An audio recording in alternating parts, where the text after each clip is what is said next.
Then, so look, I will read you these quotes because it's easier to do this. So Ralph Rangnick fears dressing room unrest at Manchester United could derail their bid to finish in the Premier League's top four this season. Well, Ralph Rangnick's right. That's from Rob Dawson, ESPN.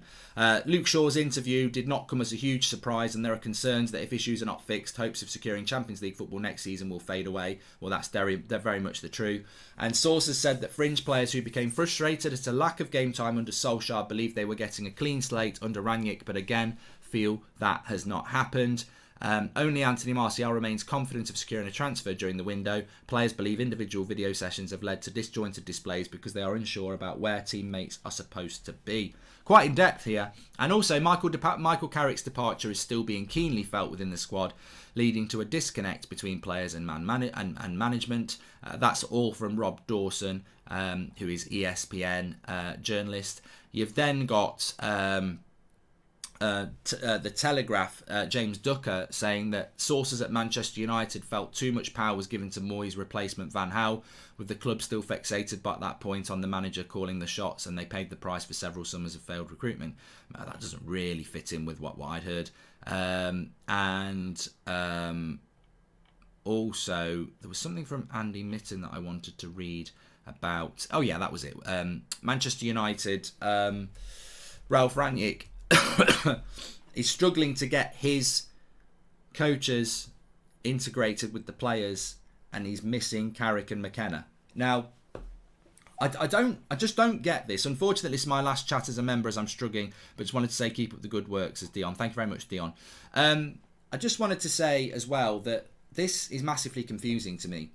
What we seem to have gathered, and remember we've got Ralph Rangnick's press conference coming up at 1:30. We'll be live straight after for that.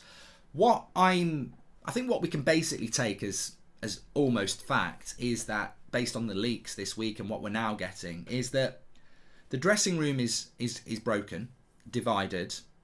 There is a lack of trust between Rangnick and the players, and a lot of this seems to be being pinned on the fact that Carrick and McKenna left, and the players can't get on with Rangnick's coaches, and Rangnick's been hindered by the departure of Carrick and McKenna.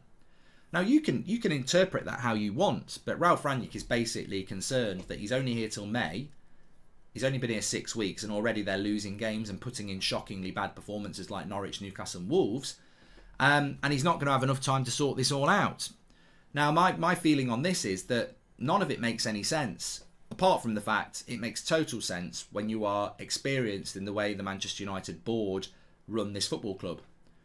When you sack a manager, and we know who got sacked, when Ollie got sacked, Carrick, McKenna and Phelan should have gone. And Darren Fletcher shouldn't have been anywhere near the training ground. He should have gone to his role as a technical director, because that's an office-based job. It's an overseeing role with Murta.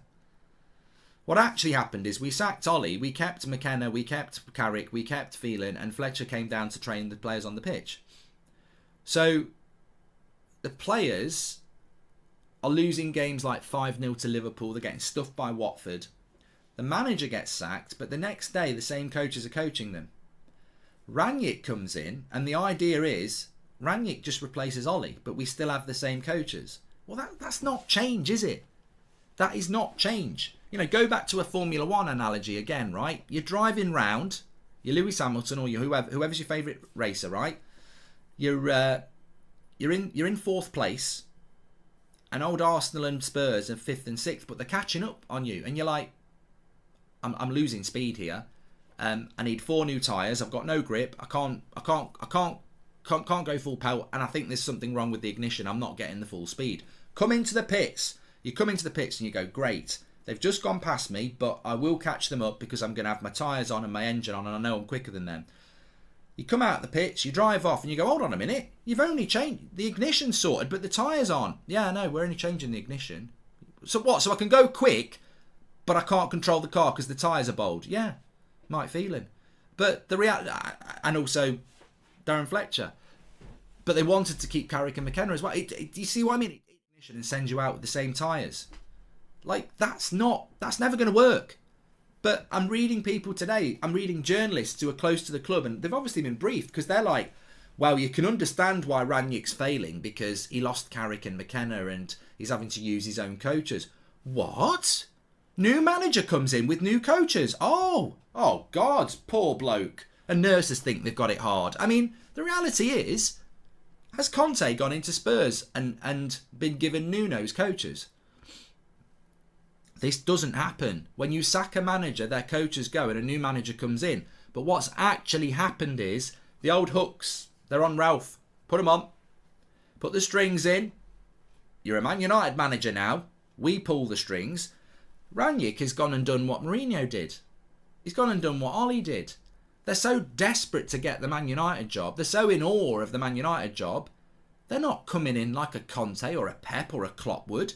They're not coming in and saying, I'm only signing that contract if I'm in charge. They're coming in and saying, I'll take the job with Carrick and McKenna and Fletcher and Fee. I'll take it. I'll take it. And this is why we're failing. Jobs for the boys, internal candidates, nothing changes. I feel for Ollie. I mean, he deserved the sack, but I feel for Ollie because he was hung out to dry as an individual. Can I remind you of something from Ollie's mouth? I don't train the players. So we sack a manager. Ollie was there to put an arm around people and say, go out there, passion, trust, desire. That's what was his job. He wasn't on the training ground coaching players. The people on the training ground coaching the players was Carrick, McKenna, and we were getting beat 4-1 by Watford, 5-0 by Liverpool. And we're now being told the reason Rangnick's failing is because Carrick and McKenna left and he needed them. And I'm like, do they take us for idiots? You're telling me we sacked Ollie to bring Ralph Rangnick in to let Carrick and McKenna keep coaching the team. And now they've left, that's why we're struggling. Look, I know we played bad against Wolves and we lost 1-0. But we didn't get beat 4-1 by Watford. Like, am I missing something?